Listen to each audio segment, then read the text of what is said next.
One of my favorite things to do in the fall, chasing crappies. I love it when they start to go deep. They're moving out of the bays, transitioning out to the deeper water, and it can just be so easy to get on top of them with the electronics. We're fishing 22 feet of water. I've got my Helix 7 and Helix 10 both set up here. And there is some fish, not a lot, right close to the bottom here. Just had a hit. We actually just put 2 in the boat as soon as we got here. Thought we'd shoot a little clip. So the fish are really deep. They're real close to the bottom today. They're not suspended real high like they usually are this time of year. Getting down to them is a big key. We're using Kender's jigs. Those are tungsten jigs. They're a little bit heavier and they sink a lot faster than your normal lead jigs do. And tip them with a 1-inch Berkeley Gulp Alive minnow and seeing if we can't put a few crappies in the boat. So this one here, I'm fishing right off the bottom right now. This fish is about 3 feet up, 4 feet up higher than that. So I'm just going to raise my rod tip.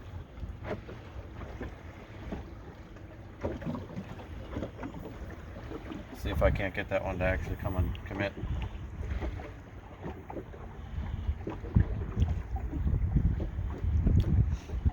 We're not on a huge school right now. And all we got to do is turn off the Ultrex, move a little ways, hit spot lock until, once we get on top of them again and pound down on them. But there's a pretty good school there. All I did is went out off of some of these deep water points, went out deep and worked my way back up onto them to see if there was anything on them, and there is. I mean, you can see all these are crappies. Pretty easy in the fall though. They'll literally just go off of these points. You can see this big point here that we're working. Try to off of that. That was a heck of a thump there. Not a bad one either.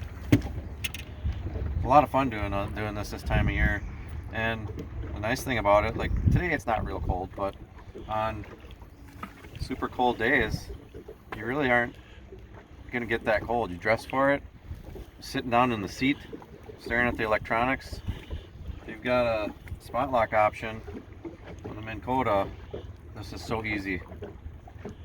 Get up over the top of the electronics so you can see them on the sonar.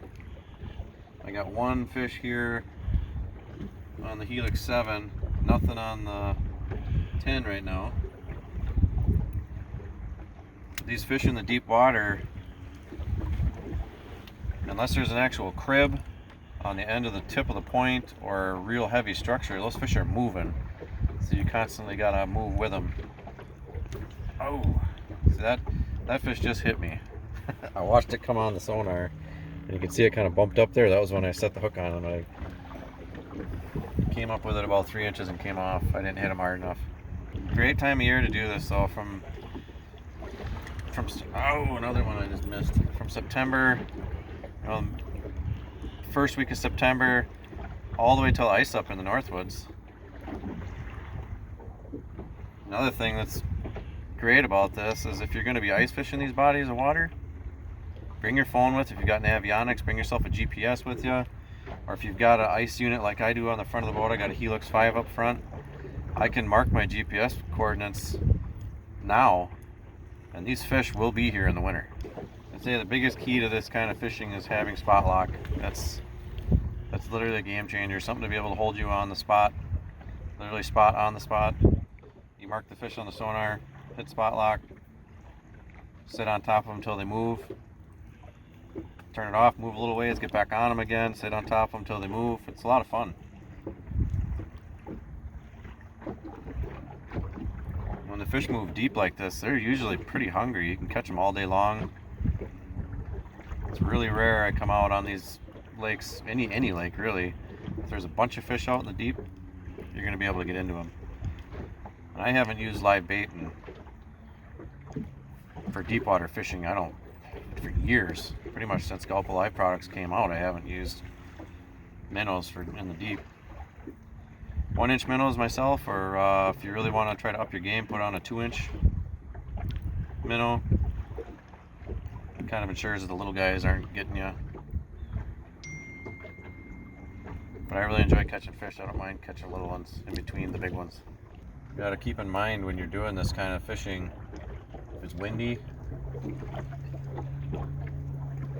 and you're coming back out, like I'm going back out with the wind, when you hit spot lock, it's going to spin the whole boat around. So if the fish are literally in a tiny little area, you may have to go to the front of the boat to get into them, because that's where that school is going to be, where you spot locked. Through windshield in this 1875 impact is pretty crazy. Doesn't matter what the wind's doing. Just sit behind it, stay comfortable if it's cold out.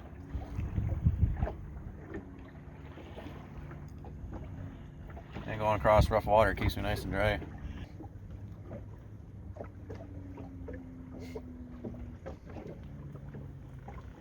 Well, we kind of played around in that deeper water for quite a while today. Got into plenty of fish all the way across. We actually came across a crib that I have never known was here. I fished this lake quite a bit over the years, actually my entire life, and I did not know this crib was out here in 18, 19 feet of water. And it just looked kind of weird on the 360 because it had just this massive school of fish, but then it was an obvious crib underneath it, and I'd never seen one that had that many fish on top of it before. And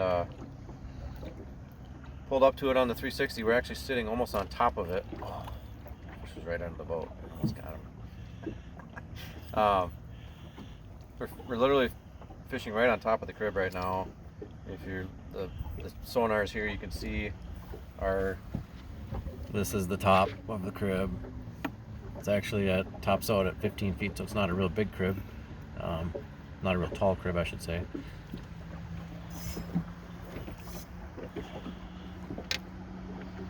But yeah, I pulled up to it with a 360, got on top of it, sat in about 15 feet of water, sitting right on top of that crib, out of 18, and we put the hammer time to them. I don't know how many crappies we caught. I don't know, 25, 30 already.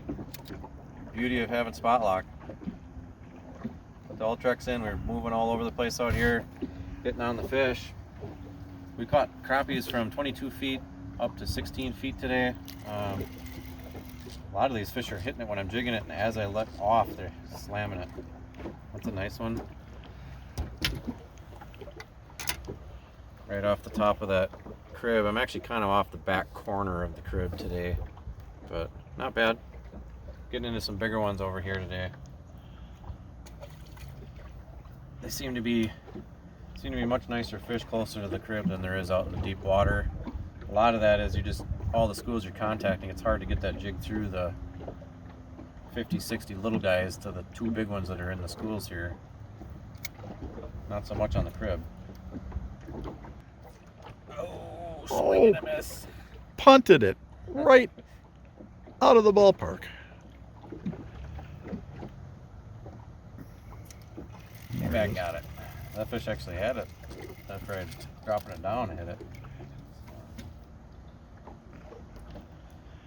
Pretty cool. This is a white Kender's tungsten feather jig that I've got on today with a 1-inch Berkeley Gulp Alive minnow. And you can see on the sonar that the fish are right on top of the crib. We've lost one jig on it so far. Just trying to make sure that you don't drop the jig any farther than 15 feet, so you make sure you can get your jig back.